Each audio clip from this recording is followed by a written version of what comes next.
Top 10 matchups all across our state last night. Hello and welcome to Hooten's Arkansas Football. I'm Chad Hooten, and for the next 30 minutes, we will show you highlights from high school football games all across our state, the best of Arkansas high school football. A lot of top 10 games. Number 1, Springdale playing number 2, Fort Smith Southside last night.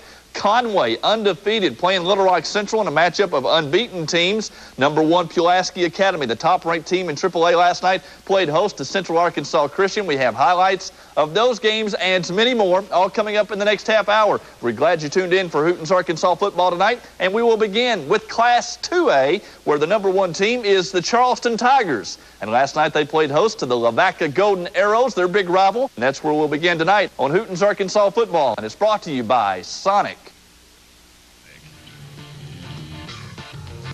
It might surprise you a little bit that the top-ranked team in AA has a sophomore quarterback, but Matt Stewart is no ordinary sophomore.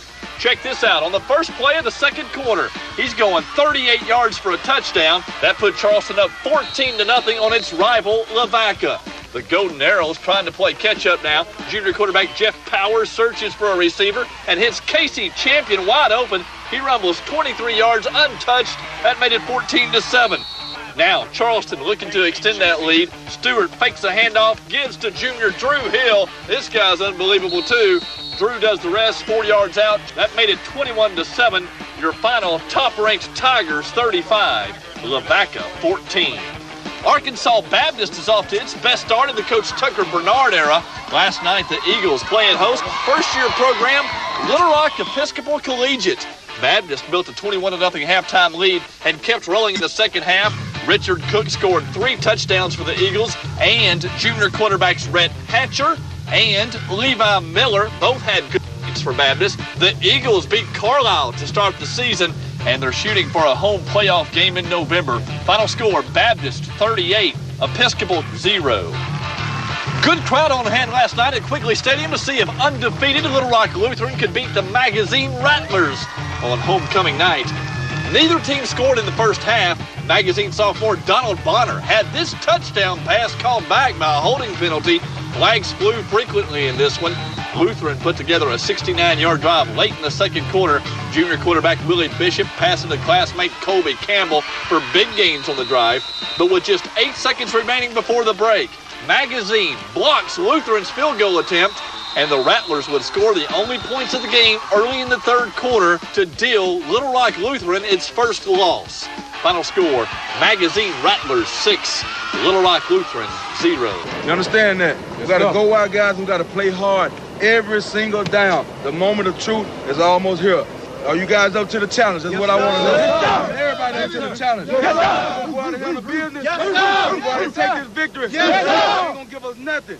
Each and every play, we got to go out and get it. You understand that? Come on, yes, sir. With our family of 3, everybody right here. 1, 2, 3. That's Earl's head coach Maurice Moody. His Bulldogs are still barking loud a week after blowing out Mark Tree by 60 last Friday. But the opponent last night was Walnut Ridge, and the Bobcats kept all their options open. The first option being running back Adam Huffstedler. The sophomore would get the ball 4 times on Walnut Ridge's first drive. It only took 6 plays for Walnut Ridge to cover 72 yards. Huffstedler took the option pitch from Andrew Ballard and scooted 13 yards for the touchdown. Walnut Ridge was up 7-0 just 2.5 minutes into the game. Things got worse for Earl on its first play from scrimmage. Walnut Ridge's Kai Rorick strips the ball and recovers. The Bobcats could not convert on that turnover, however, and Earl would get it going eventually with Marcelo Moody. The guy couldn't be slowed down, and the talented Bulldogs improved to 3-1 and stayed in the middle of the playoff race. Final score, Earl 54, Walnut Ridge 13. Mark Tree traveled to Parkin last night and jumped out to a 14-0 lead in the first quarter. Parkin tried to answer on 3rd and long. Randall Davis rips off this long run all the way down into Indian territory. Parkin still needed 2 yards to keep the drive alive. Not a chance. Patrick Powell, Ron Thompson, Michael Scott, and Sky Hood stuff the run, and Mark Tree takes over. A couple of plays later, it's the Indians quarterback, Braden Malone, hooking up with Mark Johnson, a 58-yard touchdown play. That put Mark Tree up 21-0, and the Indians rolled from there. Now, Mark Tree had lost its first conference game in more than 3 years last week, but they bounced back. Final score, Coach Tim Brannon's Indians, 42, Parkin, 0. The number 10 ranked Hughes Blue Devils licked the park last night at Cross County, where Ayodele Ogunsakin and Johnny Payton combined for 262 yards and 4 touchdowns. Hughes stayed atop the 3AA standings, while Cross County must regroup for a big game next week at Mark Tree. Final score, Hughes 33, Cross County 7. Like I told you in there, guys, I'm never worried about you. I'm never worried about what you'll do. I'm worried whether I have given you everything that you need. Our line was able to block well, and we just had to get it to the outside and keep it going. I think as long as defense holds up well, make some stops, get some turnovers, the offense will do well. Every team in Hooten's Arkansas football Class 2A Top 10 won last night and won convincingly, including number 1 Charleston. The top-ranked Tigers traveled next Saturday to undefeated and red-hot Lafayette County. Junction City's number 2, then it's Martin, Rison, and Bearden. Now, Rison goes to number 15 Gillette next week in what will likely decide the 8AA title. Danville starts the second 5, followed by Hector, Jesseville, and Hampton. Hampton faced Class 3A's Prescott and Star City in the non-conference. That got the Bulldogs ready for last night. Hampton crushed Sparkman. Hughes is number 10 and left little doubt that it's the best team in the 3AA with its convincing win at Cross County last night. Lafayette County continues its climb in Hooten's rankings with an impressive 14-7 win over Mineral Springs. The Cougars held Mineral to just 39 yards of offense. The Hornets are number 12, then it's Elkins and Bauxite. The Miners will play host to Jesseville next week, and that will likely decide the 5AA championship. Gillette is number 15, and the bottom 5 looks like this. The Buckaroos, the Go Devils, Pea Ridge, Augusta, and Dirks. Augusta and Dirks trading places there. While Dirks was slipping past Spring Hill by 1 point last night, Augusta was whipping Carlisle by 16. Now, Coleman Dairy presents the Coleman Kid of the Week. Wolves pigskin offensive line star Andrew Endicott is driven to succeed. Earning all-state honors in 2002, the immovable object is conquering the classroom with a perfect A average. Hard work's very important in both settings, and the harder you work, the better the results are going to be. Not many players can handle playing on both sides of the football, but Andrew can. In 5A football, it takes a special person where it's going to be intense all the time. Andrew fits that bill. He's very intense, very dedicated. Devoted in all aspects, Andrew Endicott is the well-deserving Marine Scholar Athlete of the Week. All right, Joe, thanks a lot, and congratulations to Andrew Endicott from Lake Hamilton, our Marines Scholar Athlete of the Week. Coming up next, more of Hooten's Arkansas football, highlights from Class 3A, including top-ranked Pulaski Academy against Central Arkansas Christian and Shiloh Christian against Farmington. Highlights of those games and more coming up next on Hooten's Arkansas football. Wow. You already finished that big cheese, huh? Yeah. Huh. You can always put the rest of yours in your purse and finish it later. Get big taste in every bite of the Big Cheese, Sonic's biggest burger ever. 2 juicy patties and 3 slices of smoky cheddar cheese topped with crisp bacon and honey pepper sauce. The Big Cheese, only at Sonic.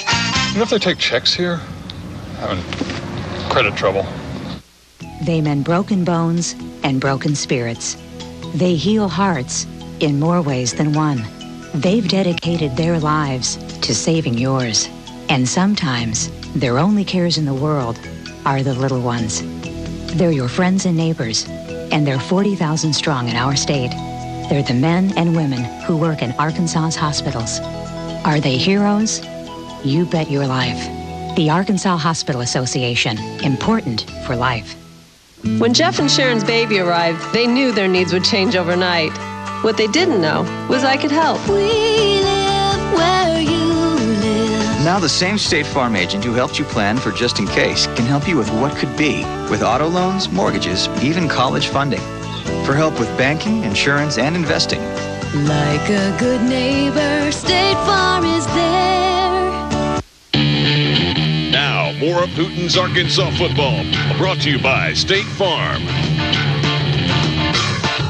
And we begin our Class 3A highlights with top-ranked Pulaski Academy. The Bruins coming off wins over defending state champs Stuttgart and Warren the past 2 weeks, and opening conference play last night against undefeated Central Arkansas Christian. PA had beaten CAC by an average of 53-12 the past 3 years, but CAC jumped to an early 7-0 lead, and into the second quarter, Ellis Copeland takes the handoff and dashes 6 yards for another score. That puts CAC up 14-0, and you can smell the upset. PA trying to fight back, though. Senior quarterback Adam Thrash connects with his favorite receiver, John Aaron Reese. That's a first down for PA. Then Thrash goes back to Reese. Another first down. Time winding down to the first half. Just 40 seconds before the break, Thrash will cap the drive with a 7-yard touchdown. That pulled PA to within 14-6, but that's as close as the Bruins would get. CAC shocks Pulaski Academy. The Bruins have won 9 straight on Mustang Mountain and are in control of the 6AA race. Final score, CAC 28, Pulaski Academy 14. From Mustang Mountain to West Fork, where the Ozark Hillbillies were looking to slow down the improved West Fork Tigers, Ozark was blazing from the start. Jonathan Flanagan through the hole, outrunning the Tigers. Ozark's up 7-0. But West Fork's defense gets fired up. Watch this. Nathan Cantrell with the quarterback sack. But Ozark's offense had enough to win this one. The Hillbillies are set for a showdown next week with Boonville. Final score, Ozark Hillbillies 14, West Fork 0. Prairie Grove has made the playoffs 7 straight years, and we're looking to extend that streak last night at Gentry's Pioneer Pad. Prairie Grove built a first quarter lead, but Gentry would threaten. Ray Ryan hits Levi Jeck for a 21-yard gain down to the 1-yard line, but that's where Prairie Grove's defense would dig in and stop Gentry. But the Pioneers would come right back, threatening again. Timmy Spoon takes the handoff 30 yards. A few plays later, Gentry at the 1-yard line, but fumbles. Fortunately for the Pioneers, William Cortez is there to pick it up and take it in for a score and pull Gentry within 14-8, but it was all Prairie Grove after that. Final score, Tigers 52, Gentry 8. Newport breezed through the 2 AAA last year, but the Greyhounds found themselves in a dogfight last night with Hoxie. Hoxie trailed just 18-14 in the third quarter, playing tough. Austin Abbott fights for extra yards for the Mustangs, but the night belonged to Newport's sophomore Quentin Alcorn. Filling in for an injured Fred Brown, Alcorn rushed for 274 yards. 35 right here, and a few plays later, senior Hunter Smith would cap the drive for Newport. His 5-yard touchdown made it Greyhounds 24, Hoxie 14. On its next possession, Newport goes back to Alcorn, ripping through the Mustangs for another 30-yard gain down to the 1-yard line. Senior quarterback Trey Metzger would take it from there as Newport pulls away late. Final score, Newport 30, Hoxie 17. My game plan was to work hard and to play as hard as we could and to stop the run and the pass. And I believe our defense and our offense clicked and worked really good. The Prescott Curly Wolves are the new #1 team in Class 3A. Prescott got to be #1 without even playing last night. An open date for Prescott and a loss by Pulaski Academy makes the Curly Wolves #1. CAC jumps 9 spots to #2 with that big win over PA last night. The Lumberjacks are #4 and the Hillbillies are 5. Then it's Rivercrest and Boonville. Look for Boonville to really test Ozark next week. The Bearcats have the best defense in Class 3A. Star City's #8, Shiloh Christian, is 9. The Saints scored 4 first-half touchdowns last night and beat Farmington by 35. Newport's #10, then it's the Seminoles and Oak Grove. Nashville got its first win last night against Mena. Dumas is 14 and Dollarway's 15. Even though the Cardinals are winless, they still should make the playoffs in that rugged 8 AAA. Waldron's #16, followed by Ashdown, Berryville, the Redskins, and Atkins at #20. Atkins is undefeated, and Coach Charlie Sarles is much back in the top 20 for the first time in 3 years. Now, Coleman Dairy presents the Coleman Kid of the Week. The Ozark Hillbillies are ranked #5 in Class 3A and off to a 3-1 start with quarterback Chaz Holderman leading the Hillbilly offense. Even with defenses keying on Holderman, he is averaging more than 120 yards offense per game. He totaled 220 yards last week, completing 8 of 11 passes for 167 yards in a victory over Class 4A Siloam Springs. Ozark's best running back is its quarterback, Chaz Holderman, and he's our Coleman Kid of the Week. And congratulations to Chaz Holderman of Ozark, our Coleman Kid of the Week, and the Hillbillies, another top 10 team for them this year, as the Hillbillies won last night up at West Fork. Coming up next, more of Hooten's Arkansas football. Class 4A highlights are next.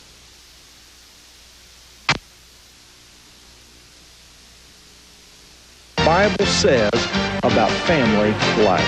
Sundays at 9:15 and 10:45 a.m., First Baptist Church of Springdale and the Church at Pinnacle Hills in Rogers. Let our church be your church when you are in Northwest Arkansas. Nothing gives commerce the green light like progress. At First Security Bancorp, we know that progress is vital to a healthy Arkansas economy. Through real estate development and revitalization, a powerful network of local community banks, and investments in the building of local infrastructures, we're keeping the flow of progress moving. It's the future of Arkansas. It's our home, and we're invested in it. First Security Bancorp, investing in Arkansas. Now, more of Hooten's Arkansas football, brought to you by First Security Bancorp. And we begin our Class 4A highlights up in Batesville, where the Pioneers are undefeated and we're looking to avenge a 10-point loss last year at Vilonia. Sonic Super Team quarterback Kyle Francis set the tone early for Batesville. Big gainer up the middle. That would set up a 4-yard touchdown run by Antonio McCoy. And just like that, Batesville's up 7-0. Vilonia came right back, though. Joshua McIntyre is going to slip through the line and run down the far sideline. That tied it up at 7. But Batesville's offense is steady with Francis at quarterback. He would pass for 128 yards and a couple of touchdowns, including this screen toss that McCoy takes to the end zone. That made it 14-7. Vilonia would fight back with plays like this from running back Justin Shaw. He's a dandy, and the Eagles actually led this thing in the second half before Batesville scored 2 touchdowns in the fourth quarter. Final score, unbeaten Batesville 28, Vilonia 21. Our second stop in Class 4A takes us to Wynn, where the 5th-ranked Yellow Jackets enjoyed a 21-7 lead over Nettleton at halftime. That's when the home crowd enjoyed their award-winning band, their charismatic cheerleaders, and 3 T-shirts from Hooten's Arkansas football. Nettleton entered the game with a 2-1 record, but those victories had come against a pair of AAA teams. Welcome to the Delta Swarm. Wynn's quarterback, Brian Johnston, rambled for 2 touchdowns and passed for another, and senior Akean Reed rushed for 141 yards and a touchdown. Reed set up Wynn's first score of the second half with this 22-yard run to the Nettleton 4. 2 plays later, it was Courtney Williams for the touchdown, and the Yellow Jackets went up by 3 TDs. Wynn improves to 4-0. Final score, Yellow Jackets 34, Nettleton 14. Sylvan Hills has won 2 straight games since losing to Searcy in the season opener, and last night the Bears played host to winless North Pulaski. North Pulaski was thinking upset on the opening drive. Mitchell Regis runs back and lost the ball 26 yards to Kelvin Stovall. The Falcons fly to a 7-0 lead. Sylvan Hills answers with its workhorse, Camming Kareem, juking and jiving into the end zone from 5 yards out. Then quarterback Arthur Cooley cooled through the air. He finds Sam Gibbons for a 10-yard TD, and the Bears begin to roar. Final score, Sylvan Hills 27, North Pulaski 7. The Hot Springs Lakeside Rams had beaten Little Rock Fair the past 2 years, but the Rams entered last night's game as a slight underdog. On its first possession, Lakeside marches toward the goal line behind the tough running of senior quarterback Chris Stewart. Then bullish senior Daniel Atkinson takes it in, and the Rams are up 7-0. Fair answers via the air as Eric Griffin hooks up with Charles Hayes for the first down. A few plays later, Maurice Burns dives in for Fair, and we are tied at 7. But Lakeside would rally with 2 touchdowns in the final 5 minutes. And Hot Springs Lakeside finishes like a playoff team. Final score, Lakeside 27, Fair 20. Our new #1 team in Class 4A is the Harrison Golden Goblins. They won it all in 1999, and last night ambushed Alma 21-0. Sylvan Hills is #2, then it's Greenwood. Batesville and Wynn will likely be 9-0 when they meet the first weekend of November. Alpha drops to number 6, then it's Crossett and Stuttgart. Robinson is undefeated and the highest-ranked team from the Southwest Conference. Vilonia is number 10, then it's Arkadelphia. The Badgers are also undefeated and could be headed back for the playoffs. The Devil Dogs are 12, then it's Mills, West Helena, Whitehall, and Paragould. Malvern thumped Hot Springs last night. The Leopards look like they can make the playoffs for only the second time in 6 years. Marion's number 18. There's Lakeside. The Rams back in the top 20 and looking like a playoff. 2003. I'm Mark Lamberth along with Dave King and Stu Smith. Pioneers opened conference play at Pioneer Stadium on Friday night. Came away with a hard-fought victory against the Vilonia Eagles. And, Coach, we talked last week. This is a game that you'd pointed toward for almost a year. Was it worth the wait? It was worth the wait. It was an outstanding game, and seesawed back and forth. It seemed like, we kind of took control early, and then they came back and took control in the third quarter. And boy, I can't say enough about the character of our kids. There were chances down the stretch, and for us to let them seize control, and we didn't do that. And we hung in there. We got some big defensive stops, big special team play, and offense, we were able to come through in the clutch, and I just credit that to our seniors. I can't say enough about this group of seniors. They're finding ways to win games and to hang in there in the fourth quarter, and we've talked a lot about it, and I just credit the senior leadership of this football team. Stuart Smith, you've seen a lot of good teams over the years, a lot of talent.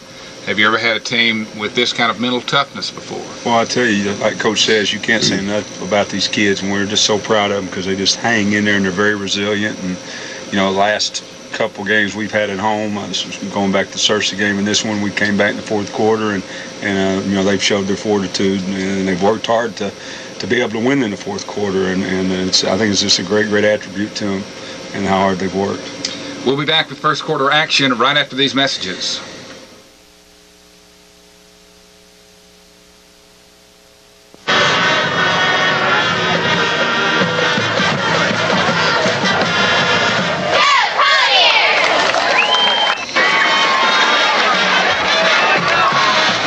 Batesville Pioneer Football 2003 brought to you by Batesville Cold Storage, serving the Batesville area for 10 years.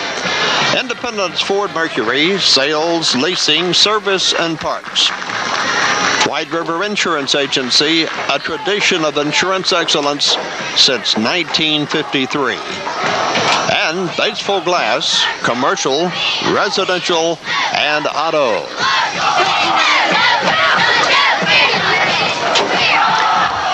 Sponsoring Pioneer Football 2003, Townsend's, pleased to support Pioneer Football.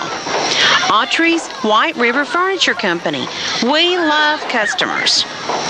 ConAgra, working hard to become America's favorite food company. And Stanley Wood Chevrolet Pontiac, Scott Wood Chrysler Dodge Jeep.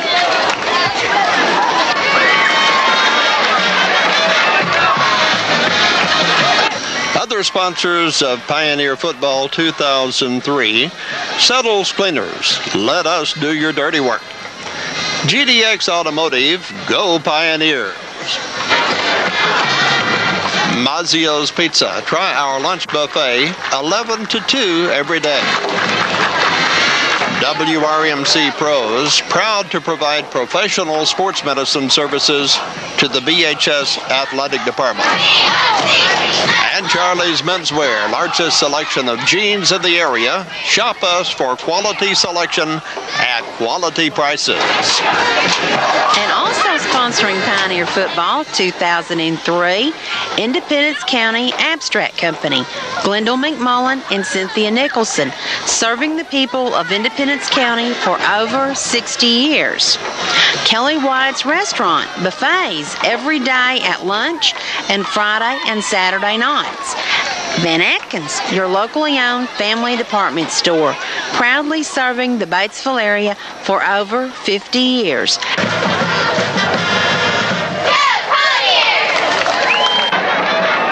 Pioneer Football 2003 also brought to you by White Rogers and Emerson Climate Technologies Company.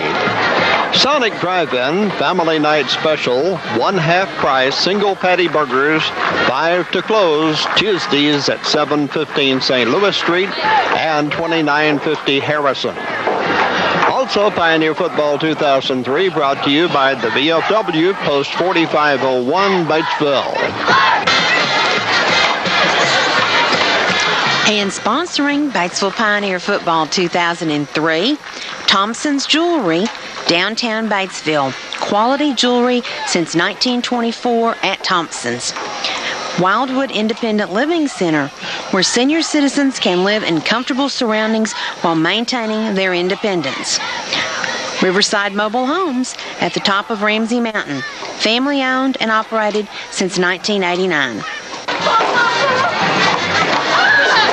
Nora's Boutique and Merle Norman Cosmetic Studio, for more than the ordinary. More sponsors of Pioneer Football 2003. Batesville Poultry Equipment, 1401 White Drive. Good luck, Pioneers. Atlas Asphalt and White River Materials remind you to use caution in construction areas. Please work with our flagmen. We will do everything we can to get you through the construction with a minimum of delay. And First Community Bank, the cornerstone of our community.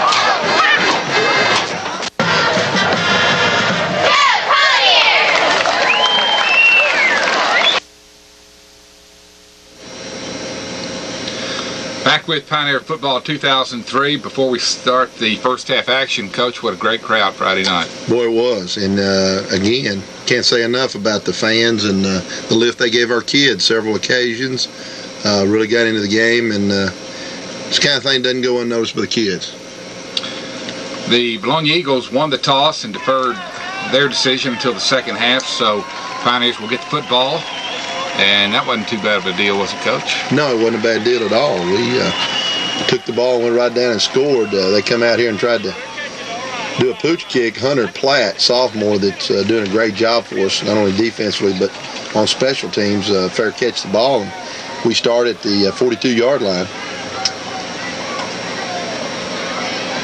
Take over and run 33 lead in there to Antonio, senior tailback. He makes several yards up inside, about 4 or 5 yards. Sets us up with the second down. And come back, junior fullback Daniel Griffith going to go in motion here. Kick out that outside linebacker. We run the pitch. Back up inside for about 4 or 5 more. Tino running hard up in there. We had in our mind we kind of want to come out and play a little hardball this first series and get after him. On motion across by our flanker, Cornelius Strickland. Come back and run 33 lead G and just don't pick up that backside stunt. We're going to be just a little bit short here. It's going to bring us up a fourth down at about a foot. Got 100% confidence in our offensive line here. Senior quarterback Kyle Francis, quarterback sneak on Goosey. Following Zach Matthews, Kevin Smith, and Andy Rogers. Did a great job on the interior of that line on that quarterback sneak. Come out in a shotgun here. Of course, they're looking for us to pass the ball. They try and bring the heat. We run a quarterback counter. Great job of blocking over there on play side by Kevin Smith and Clayton O'Neill. Quick side of our line. And gets a huge gain up down to about their 30-yard line. We'll come back here and run some 60. See Kyle Check in there, our fullback. Turn around, not because he forgot what Kyle looks like, because to check and see what the checkoff was, and it was a quick passing game. Threw about an 8-yard pass out there to Tad Dunlap, senior wideout. Tad had a huge game for us, blocking and catching. Friday night did an outstanding job. Come back here and run the power play. Tim Childers with a great cut, going back north and south, and just an outstanding run by Timmy. Taking the ball down there and made big yards inside the 10-yard line. We got a first and goal. We're going to run a Pioneer motion, unbalanced motion set here, and good kick there by LaMarcus Tucker and Daniel Griffith, our 2 lead blockers. We're getting right down there knocking on the door. Second down and goal. We'll go right back to the same set. Going to run the same play on the other side. And Tonio McCoy takes it right into the end zone behind that strong side of the line. Bo Gould, Andy Rogers. Great block there by our tight end, Jarrett Ramey. 6-point field goal unit comes on, and Sky Wycliffe, junior kicker, comes in and puts us up 7-0. A great start to the football game. That was a great job by Patrick Smith getting that snap down. We'll line up and kick off here, and kickoff team here will be Hunter Platt, Jeremy Smith, Joe Havelka, Raleigh Thomas, James Walden, Scott Wycliffe, Mason Reeves as they return it up here, and we're going to have a tackle here by James Neal, and Hunter Platt and Joe Havelka brings him down as he crosses the 40.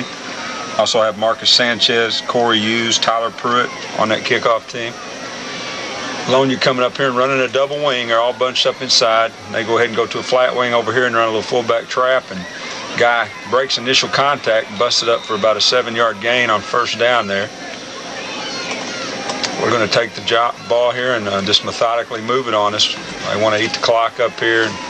Defensively, we have a lot of good athletes over there, and when you run against an offense like this, they bunch us up together. It sort of takes some of our athletic advantage away from us. And right there, they run a little handoff to the outside before Marcus Sanchez comes up, and Hunter Platt makes a tackle. They gave him a first down.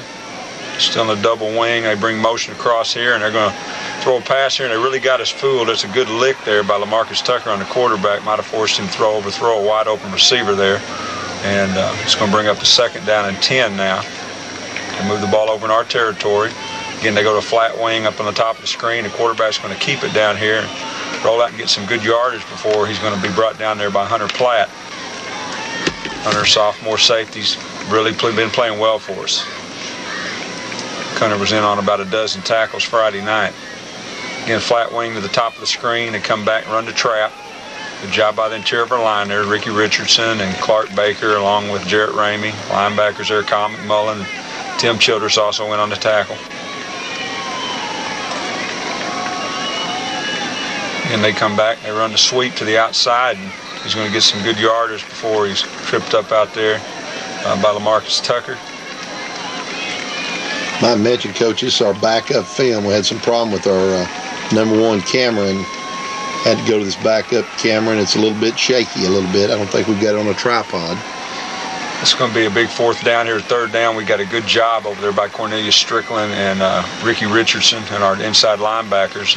They're going to try to draw us offside here. Our kids do a good job and don't jump. They get a timeout. They're going to come back and run a quarterback sneak here for the 1st down as he picks up about 2 or 3 yards. Big quarterback for them. Huge. That's 225. 6'2", 225. He's got a good leg drive, runs about a 4.7. Very good athlete. They're going to go ahead and keep it with quarterback lead, and we do a good job again, but he's able to fall forward for 2 or 3 yards before Clark Baker brings him down with help over there from Jarrett Ramey, Ricky Richardson, and also in on that tackle, Kyle McMullen. Flat wing to the top. They come and run a quick pitch to the outside. Breaks it back inside before he's tackled. The ball actually comes loose there, and I wish we could have got on that ball, but they recovered. Good lick from the inside there by Tim Childress. We come back and run a double handoff. We get sucked down inside, and he bounces untouched into the end zone, and Vilonia comes back and answers.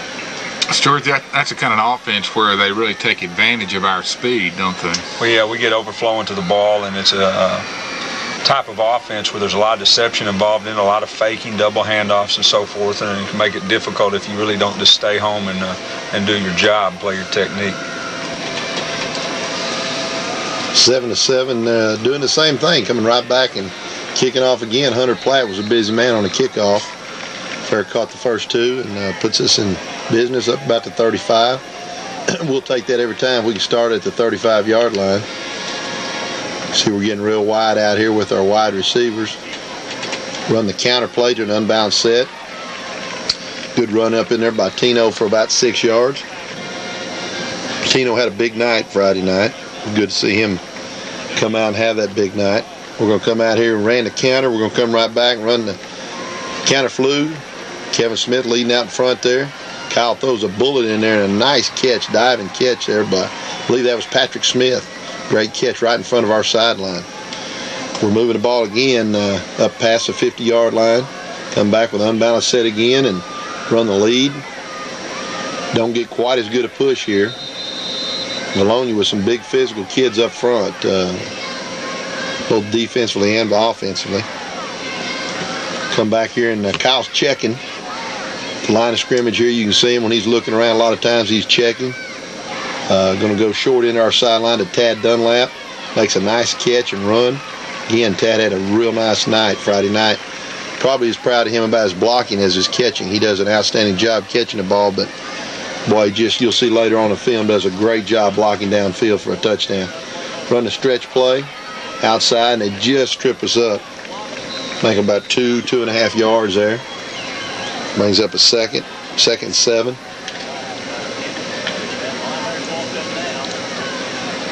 Again, we're checking at the line of scrimmage here. Had one play called, and they're set up to stop that, so we come back and throw 60 again. They're playing us real soft on the outside. I believe that might have been Weldon Davis, the wide receiver position. A nice catch, a big first down for us. Thought Kyle Francis showed him unbelievable poise Friday night, checking at times and just leading the ball club. Did a real fine job. Don't brag on Kyle enough sometimes. I guess I just assume and expect so much out of him when he does a great job. Sometimes we need to tip our cap to some of these seniors that we just come to expect so much out of. We're in the shotgun here, double tight. 2 flankers out here. We're going to roll out. Kyle sees Cornelius wide open about the goal line, and we just don't get both hands on that ball, and would have been nice to come up with that one. And our receivers have done a great job catching the ball this year. We're in a 3rd and long situation. They were really playing the screen here. Probably not a very good call by our coach, and they stop us for no gain, and that's going to set up a 4th down and bring on Scott Wycliffe, and going to try the field goal to put us ahead 10-7. Get the ball down good, and we just kick a low trajectory. A real bad move by this young man from Vilonia catching this ball, because you can return a blocked field goal, but we wound up swarming them down there about the inside the 10. They would have had the ball up there about the 22, Coach, so that was a great move for us. It's Clayton McWilliams on the tackle there. They're going to come back here, and they're going to move it on us again here, and you see right here they run a little power sweep, and the guy cuts it back. Interior of our line again. It's in there with Raleigh Thomas on that tackle, along with Kyle McMullen, Tim Childress. Double handoff coming back this side, and with the lead blocker, he's going to spring it out here and get good yards. We're going to miss him a couple of times, and eventually he's going to be dropped there by Tim Childress. Tim Childress had 23 tackles on the night Friday from his inside linebacker position. Again, they run motion and give the trap this time, and we do a good job of nailing it, and they had a penalty on that play. It's going to move him back and run a flat wing. Come back again, run the trap, and we miss him right in the hole there and let him get out for some big yards before the secondary members bring him down. Raleigh Thomas there on the tackle, getting help from Hunter Platt. Come back and run the sweep to the outside again, do a pretty good job stringing this out. Good job by our inside linebackers there on that side also. You got Cornelius Strickland, who did a pretty good job right there, along with Marcus Sanchez. Again, the flat wing, that's when they put the wing back up as a tight end, and they're going to give him a reverse handoff here. And big hit by Marcus. Nailed there by Marcus Sanchez, who read it and came back across. And Marcus Tucker also there on the tackle. Hunter Platt also got in on that, Coach. It was a 1st down for him. They're going to come back. The quarterback's going to keep it around the end here, and he's going to break a few tackles and cut back. And finally rode down. He's a load there. You see Aaron Havelka, Raleigh Thomas, Marcus Sanchez again in there making the tackle. Quarterback's about the size of that Dacus youngster from Searcy. He's also their middle linebacker. Yeah, he's a huge, tough nut. Come back, run the trap, and again we hit him, and he busts through our tackle. Breaks a couple more tackles, and finally LaMarcus Tucker brings him down with help from Hunter Platt. Move down here to about the 15 now. We're going to do a good job here holding them out of the end zone. We do a good job bouncing that outside with our end, and Antonio McCoy comes up and drops him for a loss. Going to give him a 2nd down and long here. Good job by that sophomore defensive end there, Coach. Very good job.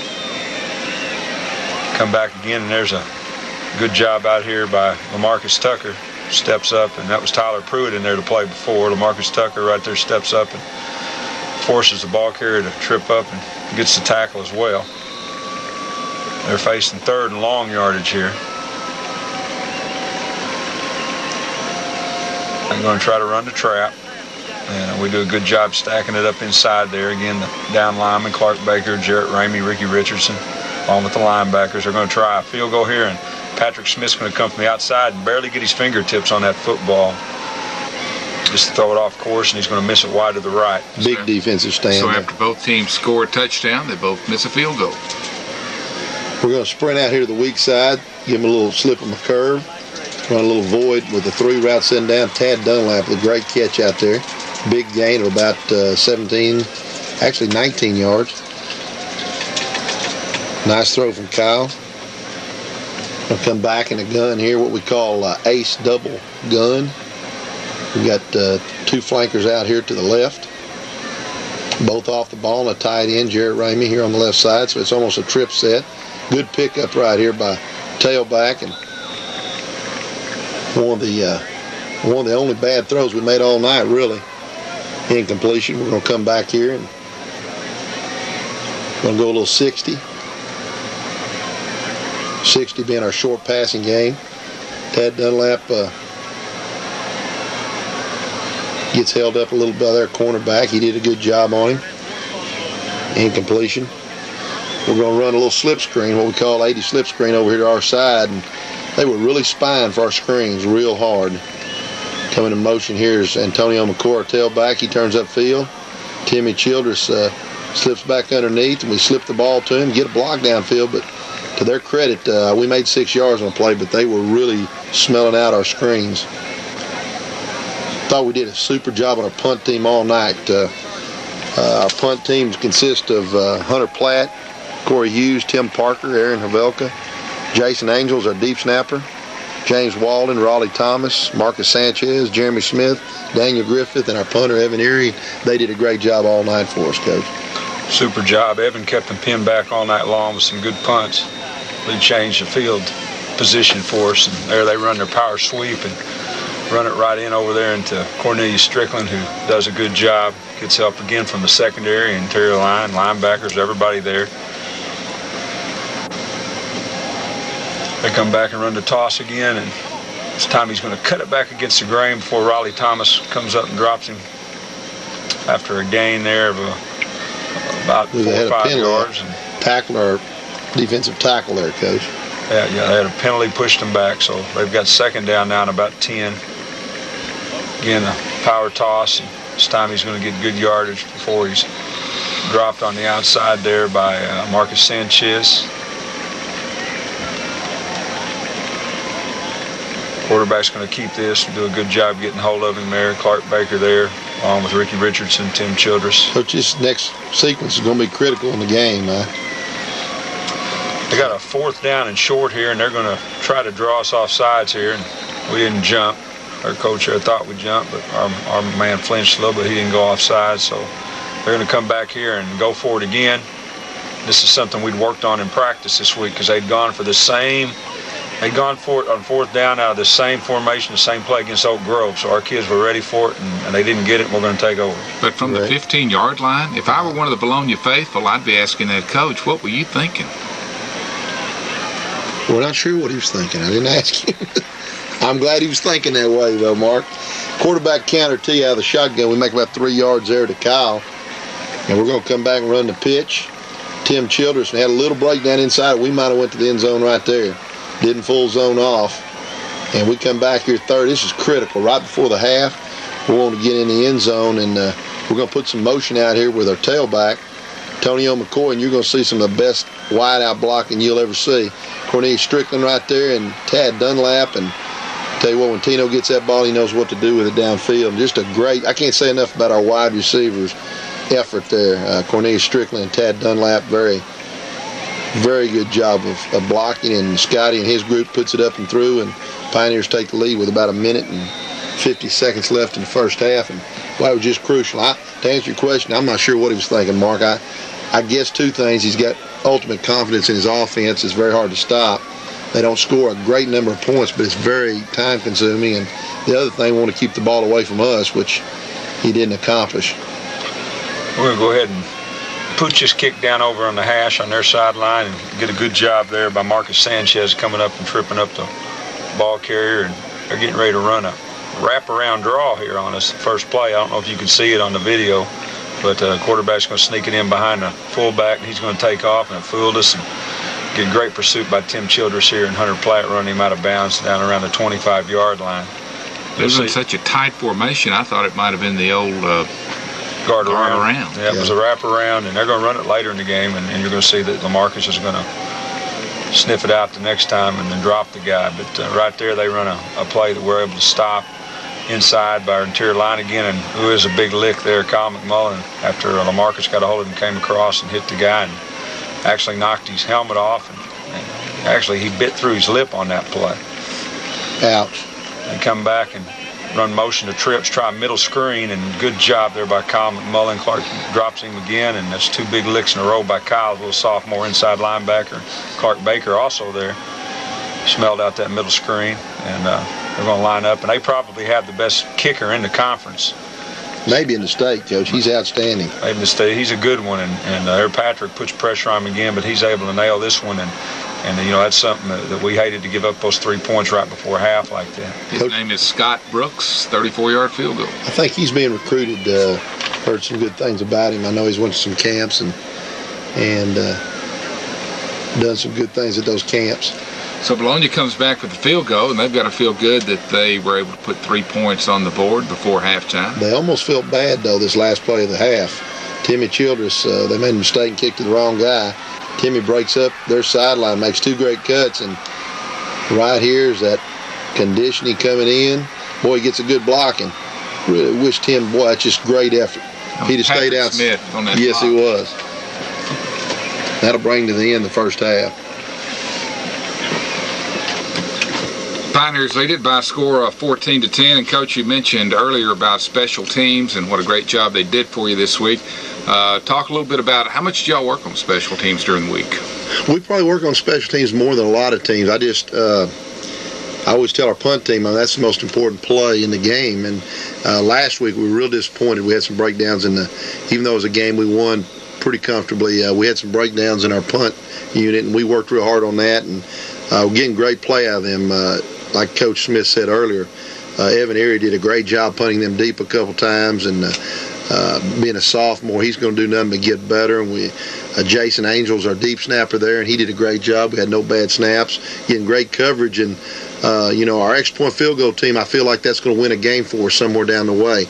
We did miss one field goal, but we were 100% on our PATs, and it's just so important to be outstanding in the special teams, because it's not a great number of plays, but usually those plays turn the game around in a lot of big games. Stuart, there was so much ebb and flow in the game. We get up, they get up, and it was really a tough game to figure out in the first half. Yeah, they came back, and we had a game plan we'd worked on a long time defensively, and they came out, and it just didn't seem to work, not like we wanted it to. So we went back at halftime, and really the only adjustment we made at half is we just went back to play our base defense. And second half, that's what we did, and we seemed to have a little bit more success playing it. Pioneers lead at 14-10 at halftime. We'll be back with second half action right after these messages.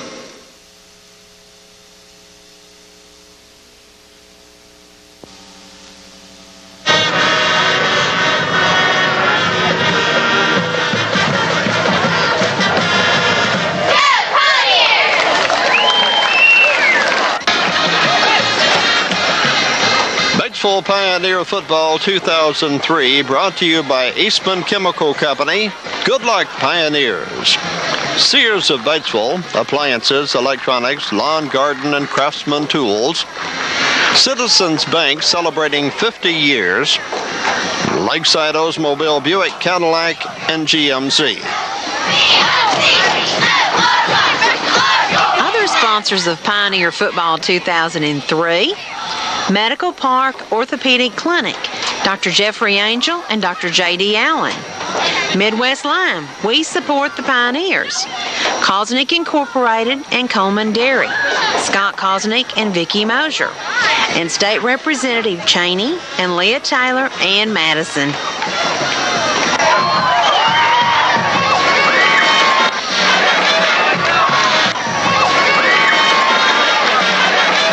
Other sponsors of Pioneer Football 2003, Beller Dental Clinic, Doctors Bill and Chris Beller. Offering general dentistry, new patients welcome. Wholesale Tire, passenger, truck, and commercial tires. Williams Equipment Company, your local full-line John Deere dealer. And 5-Star Communications, an authorized agent of Singular Wireless. Go Pioneers! Also sponsoring Pioneer Football 2003, Bryant's Pharmacy, your complete health care center for prescription and medical equipment needs. Carpet Corner, featuring Mohawk carpets, Armstrong vinyls, and Benjamin Moore paints. Fred's Fish House and Catering, Randy Ward. And Dairy Queen of Batesville, Paul and Sharon Strecker.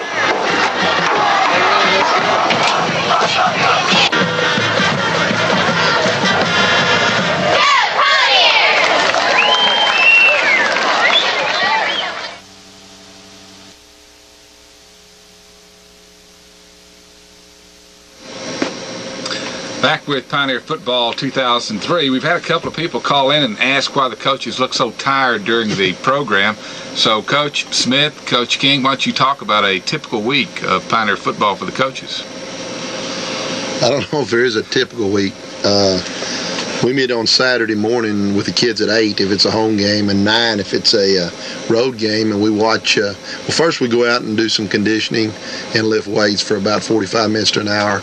And then we come in and watch the film from the week before and feed the kids donuts and orange juice and watch a film. And usually we wind that up about noon, or a little before noon. And then after we get back from eating lunch, we stay down usually somewhere between 5:30 and 6:30 Saturday evening, and then come back up Sunday and stay all afternoon. And more than one occasion, Stu and I have had the police roust us down there about. Yeah, there's been times we went home Monday morning. Yeah. It hadn't been Sunday. Yeah, midnight or 1 o'clock in the morning, and the police come down there. They kind of know our trucks down. Those two beat-up red pickups are usually down there pretty late. So I don't know if there's a typical week. Usually every Monday we have a JV game. And this week we're playing at home, playing Newport at home, and so we have a short day with the varsity kids. Junior varsity kids get ready, of course, for the game. We play that and get done anywhere from 9:30 along in there. If it's a road game, try and get home as quick as possible. Our parents do a great job on the road with the JV kids. They have sandwiches and things for the kids to eat, so we can, right after the game, get them out, get them fed real quick and get them on the bus and get them back home because it's a school day the next day. Tuesday and Wednesday are the long days. We usually practice to about 5:30. Coaches get out of there probably about 7 o'clock, and then Thursday we come in and try and get done real early to kind of get the kids revitalized and try and get them out there at 3 o'clock in the afternoon so they can have a real short day. Then we paint the field, get a lot of good help from the Friends of the Pioneers. A group of boosters we have that really help with a lot of different things, and they come down and help us paint the field. And then, of course, Friday, getting ready for the game. And kind of like Stu said a while ago, it's not always what you're doing. Just seems like during football season, I don't sleep near as well. I know Stu, he's kind of a vampire during football season. Sometimes don't sleep a lot of hours, but mostly it's our fault. So. Stuart, I've known you a lot of years, and it's not an 8-to-5 job, is it? You live it 7 days a week. Oh, yes, and during football season, I mean, it's going to be football. If you're a football coach, you're not going to have time to do anything else. And, you have to have an understanding family and understanding friends, too. They'll ask you to do things, and during season, you say, I'm sorry, but there's just no way we can do anything because, that's our job. And when we became a coach, we knew that's what it was going to be like, and that's what we love. Pioneers lead at 14-10 as we start third quarter action. And Vilonia had the option, so they'll take the ball to start the third quarter. Great kick there by James. Getting down there real deep. Boy, a great job our kick coverage there, Coach. Golly. Hunter Platt there, the first one to make contact, and he gets a lot of help from his friends. And right here, Vilonia still going to stick to the task. And right off the bat here, we're going to get a penalty and push them back, and they're going to come back and run that power sweep, and boy, we do a good job there. Clark Baker coming down that line, we're slanting into it there. Good job from our end out there, Cornelius Strickland.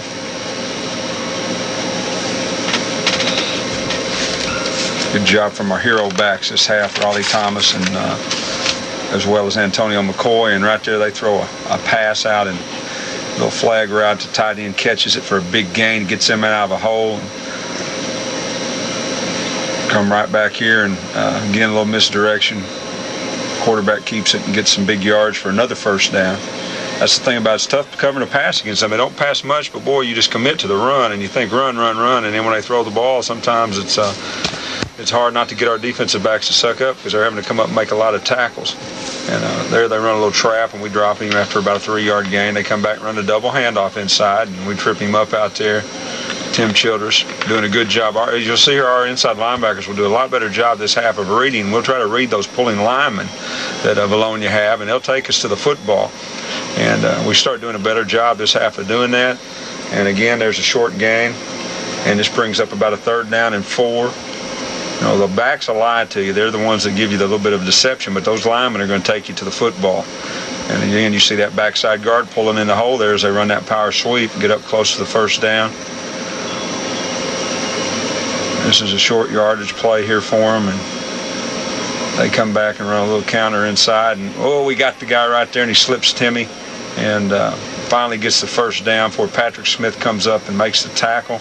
Try to run the trap there, and again he slips through a tackle. We're missing some tackles here before he's dropped there by James Neal. Most of their skill position were juniors. Yes, they were. They were a relatively young ball team. There's a good play there. I think that might have been Marcus Sanchez. It's hard to see the numbers.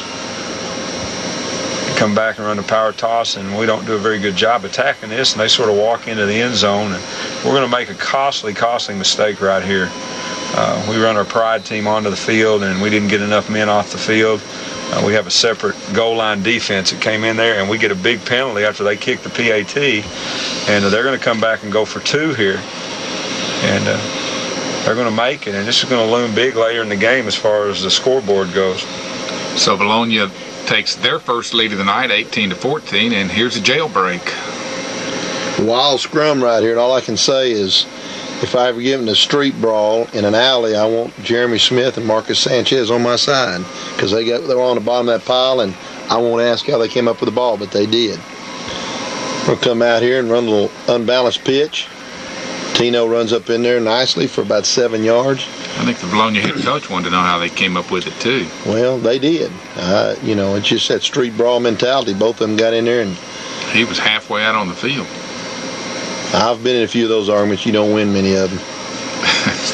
We're going to run a counter there to Tim, make about 2. Brings us up a 3rd and short. We're in there tight, quarterback sneak. Kyle got us 2 big first downs Friday night on quarterback sneak. Again, right behind Zach Matthews, his trusted center, and Andy Rogers, Kevin Smith, the 2 guards there. We're going to come out here and a little shotgun, trying to bring a little heat here, and throws a nice one route. Tad, you won't see that very often. Tad Dunlap not bringing the ball down. Tad, again, had a big game for us, did a great job. We'll come back here and roll to their perimeter. We're in the shotgun set. They're definitely holding our inside receiver there. And that's one of those arguments I didn't win. They were tackling Cornelius Strickland, and we didn't get any kind of call of defensive holding, and I was wondering why.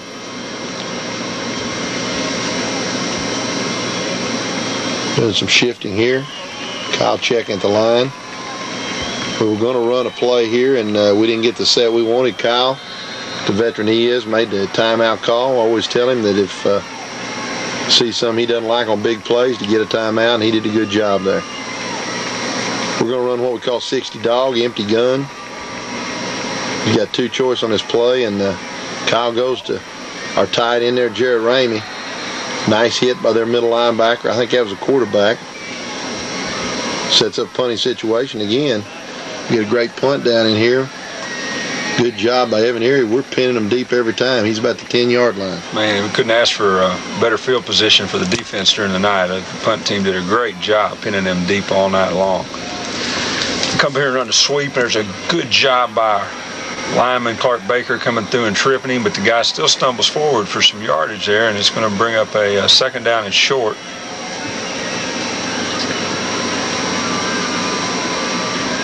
Come back, run that power sweep again. He's going to cut it against the grain, and Jarrett Ramey's going to come up and trip him up, and he's going to get some help there from Kyle McMullen. Raleigh Thomas. It's going to give them a first down, though, as they've eked their way out of the shadows of the goalposts there. We want to keep them back there, but there's another great play by Clark Baker. Come back and try to run a little trap, and he's slanting into that play and drops him for about 1.5 to 2 yard loss. It's going to bring up second down now and a long 11. They're going to run that power pitch, and there's nowhere to go. Defense is starting right now, and we told them to just stay the course, and we're going to finally wear them down. And we said about the third quarter, midway through it, those backs won't run as hard anymore.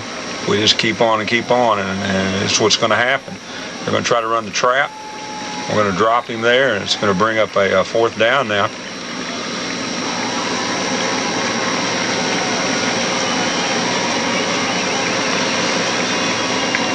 Again, I think they're going to try to draw us off sides here with a no play. Which I don't think they're going to try that same thing again. No, he didn't try it again, and they're going to punt here. And we're going to try to block this punt. You're going to see LaMarcus Tucker here is going to get upended by their spotlight and sort of flip him right there back into the punter, and they're going to flag us for a roughing the punter. Timmy returns it up to about the 45-yard line, so it's going to give Vilonia new life here. But boy, our defense right here, they're going to come right back and stop them again. And like I said, you saw them get in the end zone on the first drive, but that's going to be the last time Vilonia was to get in the end zone for the night as we start swarming them now. Get black shirts all over the place there, coming up and dropping him there again for a loss. Come up here with second down and long. Run that power pitch again, and there's Kyle McMullen finding that seam there and reading that guard, pulling and busting that back. Making them have a third down now and about 5 yards, maybe 6 to go for the first down. And again, they run the power sweep out here, but there's a penalty there. Raleigh Thomas did a good job coming up and attacking. I sort of wish there wouldn't have been a penalty on that play because we would have had the guy for about 4 or 5 yard loss there.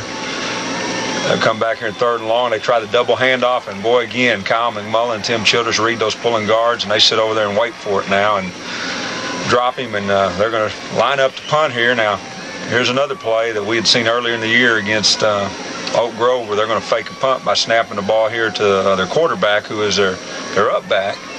And he's going to bobble it. Jarrett Ramey's going to nail him there, and LaMarcus Tucker's going to cover it. And there's another big play for us defensively. Boy, it was big. Coach, defense came up big twice there.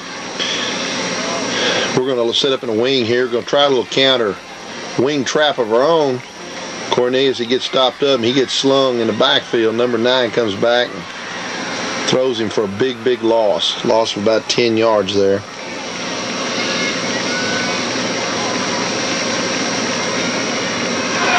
Come back here in shotgun formation. Trips out to that side.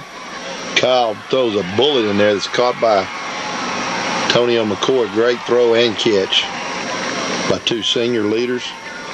Come back here and run a counter. Antonio, he runs up inside. We've got a fourth down and short here, and had some miscommunication here with our offensive line. This is center snap down. Our center asked for the ball. We snap down, and one of our guards is pass blocking. And they get big penetration and hold us on a big fourth down play there. As the coach said, we're in the fourth quarter now, and good ball teams take pride in winning the fourth quarter, and we're going to need to really suck it up here defensively, make some big stops, and there they get a short gain on a trap play. And we start doing a good job reading these plays. Come back, run that sweep to the outside, and LaMarcus Tucker's there after we get help from Patrick Smith coming up from his corner position. They got about a third down and a long 3 here.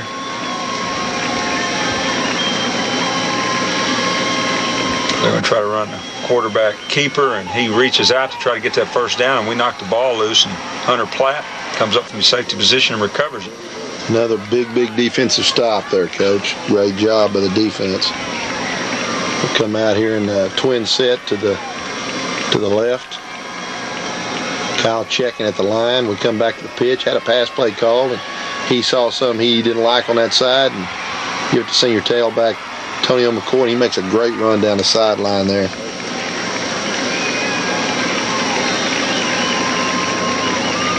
Going to be in a twin set again to the wide side of the field. We're going to run the power play to the left side. They stop it up pretty nicely on first down. Actually lost a yard there. We'll come out here in a shotgun and bottom of your screen, Weldon Davis, another senior wide out. Run a deep curl route, and Kyle throws a nice ball in there. Weldon catches it, makes great yards up to about the 9-yard line. Pioneers on the move again. We're going to run a little unbalanced set here. We fake the counter, play backside, get a good pull out in front by Kevin. Nice throw there and just off the fingertips. Nice effort out there by Patrick Smith. Almost come up with a catch and gives us a second goal. We're going to get a little whip motion from our fullback. Play action fake, back in the end zone. Kyle sees Patty again and just tipped away. But nice play there by one of the Vilonia secondary backs. And here's the play we specifically put on. We've run in the past, and they were really trying to run upfield with their ends here, and this is called 18 counter T shuttle. Underneath the Tim Childers, we get both of our guard and tackle blocking, and a real nice play by Kyle Francis and Tim Childers there to get the Pioneers in the end zone and put us on top on the scoreboard. Next point field goal, get a good snap. Good hold by Patrick and up and through. Gives us a 21-18 lead with just over 7 minutes left in the ball game. Coach set up by two great defensive stands by the defense. Like you said, the farther we went in the game, the better defense we played. And I'm going to tee it up here, and James going to kick another one. And as Coach was saying, boy, condition is so important in these ball games. When you get in the fourth quarter and two teams are pretty well equal, conditioning is going to usually make the difference. And boy, we swarm them there in the kickoff. Our kids are pumped up. Just a whole group of that kickoff team on the tackle there. They're going to come out here, and like I said, we've got the lead now. We need to do something defensively, get that ball back in our offense's hands, and they run a sweep out there and do a good job with their secondary there. Patrick Smith coming up after initial contacts made out there by the inside linebackers and also LaMarcus Tucker. We're needing to hold them at the same time. Their offense is over there knowing they need to get the ball and put it in the end zone. So, well, you got two wheels bumping heads right here. It's going to be a battle on these types of possessions as they run the sweep out here to our defense's right. We get a good job there by Cornelius along with the secondary again. They come back and run the sweep again, and boy, there's Kyle McMullen, sophomore linebacker. He finds that guard, that opening after that guard pulled and knifed his way right through there and dropped the guy for a loss. And that's a big, big play right there. They come back and they try the double handoff again, and he gets outside and this time picks up the first down. And well, we had him right there. And here they come back, and it seemed that double handoff was our nemesis all night. In the end here, it's going to prove to wind up being a big play for us and them, because here in a couple of plays here, you'll see they're going to try the double handoff, and it's going to be a big fumble. And with the flat wing here, they come back and try to run the trap, and man, we pretty well got the trap taken care of right now. A good job by Kyle McMullen and Tim inside along with our interior linemen. Second down here and long, and the quarterback's going to try to keep it against the grain, and again, boy, we're there stacking him up. Third down now, and just like last time they ran the double handoff, they're going to come back and run again, but he drops the ball, and it's on the ground, and Clark Baker's going to jump on it, and the Pioneers are going to take over. Huge play with Pioneers with the lead here. We want to try and run out the clock. You get a first down. Give the ball to Antonio. He makes a cut outside, and Tino's real strong upper body. You see a lot of those Eagles trying to jerk the ball loose. Makes about 4. We want to move the ball, and we're not that worried about scoring, but we want to hold on to that football. Double wrap. We come back and run the counter to unbalanced. Tim makes a nice cut. You'll see Tim. Normally, Tim might have made a few more yards on that play, but we talked about double wrapping, and he's holding on that football like his favorite teddy bear. We come back and run the pitch to Antonio. quick count. Actually, that was Tim, I believe. Huge hole by the offensive line. Huge hole by the offensive line, and this time they're kind of dropping their heads, and we're going to come back and run the power play, and Tino makes a nice cut underneath, and when he's even, he's leaving. Can't say enough about the offensive line on this series. No, absolutely not. We had the chance to put them away, and basically, for all intents and purposes, did there with our offensive line doing yeoman's work. Another nice hold and snap. Minute 50 left. We're up 10 points, and it's still going to get a little interesting here, Mark. Antonio scored with a minute 50 in the first half and a minute 50 left in the ball game. Interesting. We kick that out of bounds over there, and they'll take over to 35. And right now, boy, the time is on our side. I know Coach King likes the Rolling Stones, so as Mick Jagger would say, time is on our side. We just got to be sure that we don't give them any quick scores here. And as you're going to see here, we're going to make a mistake. And what's great is if you can make a mistake like this in the game and still win it, you'll learn from it. In the future, it usually doesn't happen again. They come back, they're going to try to run that wraparound draw again that they broke big before the half, and this time LaMarcus Tucker's going to see it and drop him for a loss back there. Second down here and long now. Clock's running now, so we just want to be sure not give up a big play. He's going to drop back past those out here. His arm gets hit, and boy, right there, Antonio had that ball in his hands. He usually catch that ball. He wanted to jump there and dropped it. And it's going to bring up a third down now and about 12 for them, and they're going to run that old Nebraska bounce lateral out here. That's actually a lateral, not an incomplete pass. He threw it backwards towards the man, and we broke up, and we get a great effort here from Patrick Smith because he has to come all the way across the field to tackle a wide-open receiver for Vilonia. And, well, right now it's getting a little bit hairy because, as I said, it's a 10-point lead. So we know a touchdown and an onside kick and a field goal could tie this game and send it in overtime, or vice versa. They're going to try to throw the ball a little bit here, and because of the time situation and a little bit short turn to pass, we get a little bit of heat from him there from LaMarcus. And he's going to come back here again and look to throw the football, roll out again. He throws short, has a guy open there. We need to get under those seams with our inside linebackers. We did have them doing things that they don't normally like to do, though. Yes. He rolls out here, can't find a receiver open. Clark Baker pressures him, and there's sophomore Cody Headley in the game now, and he makes the tackle along with Ricky Richardson. And so they're deciding now they're going to kick the field goal, which will put them down by 7, and then try the onside kick and hopefully somehow get a miracle touchdown where they could actually tie the game. Less than 20 seconds left in the ball game here, Coach. Make it 11.7, and I thought Coach Shockley had a good comment. We asked him about the field goal, and he said that Vilonia was actually trying to extend the ball game, and that's exactly what they did. We got our good hands people out here, mostly upperclassmen wide receivers, and we've got a lot of good wide receivers, and you're going to see one come up here and take control. Weldon Davis, great hands there. The only thing I hate about this play is Weldon was in the hospital getting his finger sewed up. He went down and hit his finger and split his finger wide open, took some stitches, but he's going to be fine. Here we get into victory formation, and Kyle takes a knee, and boy, just a great victory for the Pioneer football team and everybody associated with our program. That's a huge win. Pioneers win it by a final of 28-21 over Vilonia. And Coach, a year ago, I know at Vilonia that was really a very low locker room. I remember a year ago on that Sunday program, I've never seen you and Coach Smith so down. I'll just be honest about it. And then walking through the locker room Friday night, it was just a great feeling to see those kids, because they had attained what they were really striving for, and that was to pay back Vilonia, but more importantly, get that first conference win, and that makes a big difference in your season now. Instead of being 0-1, you're 1-0 and ready to move on.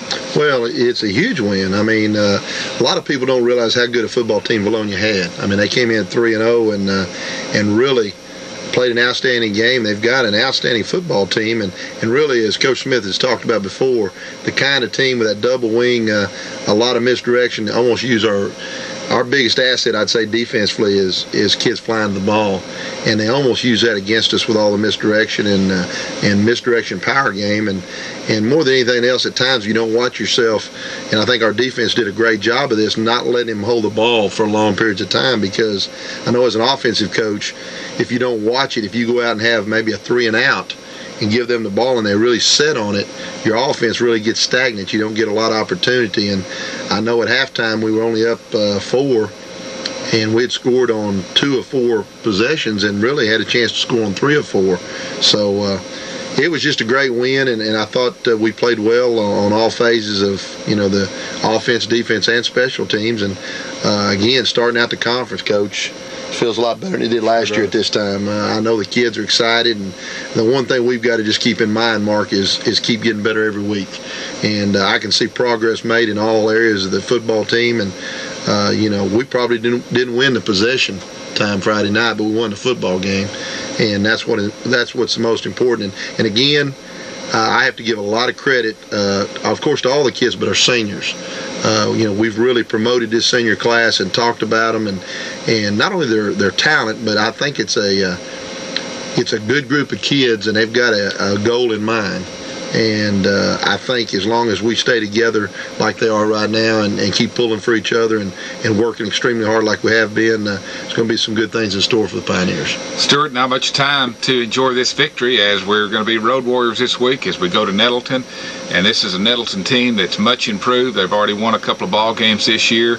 And I remember a few years ago, going to Nettleton, Coach King. I know you remember it very, very well. We got ambushed over there and came back with a loss, so no time for a letdown. No, and we're going to, as Coach said, we're going to stress to our kids, we just want to keep getting better and better each week, and we want to try to play to our potential each Friday night. And if we do that, then, things are going to take care of themselves for the Pioneers, because we've got a pretty good football team, and like Coach said, we're going to just work with the kids, and we're going to try to get a little bit better every week, and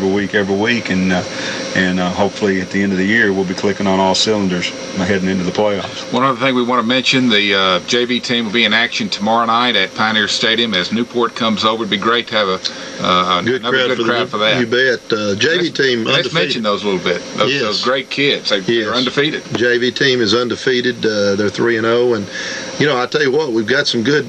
We talk a lot about our seniors. I'm very proud of them, but the well's not dry after this year. We've got some good kids coming on, and matter of fact, we've got some kids right now that are sitting behind some seniors that could play for us a lot of years, and they're getting some valuable experience on that JV team and coming in and playing some on Friday night. But it's a good group, and we're really excited about them as well.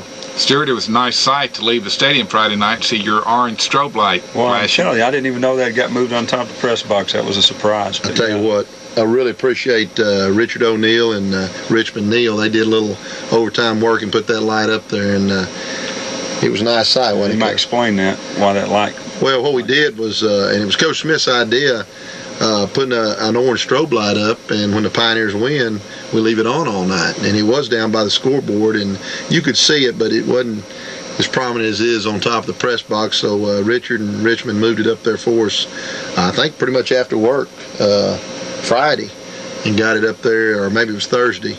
And it really looks neat, and the kids, they really enjoy that, take pride in that, and want to see that light every Friday night when we play at home, or if we're away from home, we may have to have somebody get up there and turn it on when we come in. A lot of heroes in this Pioneer Nation, as you talk about Richard O'Neill, Mr. Hall, the teachers and staff. What a great press box we've got. Shelton and I, every week, we get down on our knees and thank Ted Hall and the board and the school for providing such a great place to have Pioneer football. And it's just a great time to be a Pioneer. Well, it is. And somebody I want to mention, he'll probably get mad at me for mentioning him, has done so many things for us, helping us with the building projects and doing a lot of the work, I won't say gratis, but awfully cut rate, is George Ring. He's a big Pioneer fan and a big football fan, and he's done a lot of things for us in this program, and just want to say thank you to him and his crew and everything that he's done. And as you said, Richard O'Neill and the maintenance group, and of course, all headed up by Ted Hall. It's great to have a support group in the school system that sees the importance in extracurricular activities, and of course got the band their own bleacher this year and made it better for them. So it's just a great thing when you have some people that understand that it's not the most important thing in the school, but it really helps with the overall educational process. Let's mention Lyndall Waits and Dennis Butler up in the press box. They do a great job. So it's a team effort, and I know the kids and the parents and the staff really appreciate the effort put out by these folks. Yes, we definitely do. I might mention, too, junior high's at home Thursday night against Nettleton. So a lot of opportunities to see Pioneer football this week. We'll be on the road Friday night at Nettleton as we travel to Jonesboro for our second conference game of the year. For Coach Smith, for Coach King, I'm Mark Lamberth. We'll see you next week.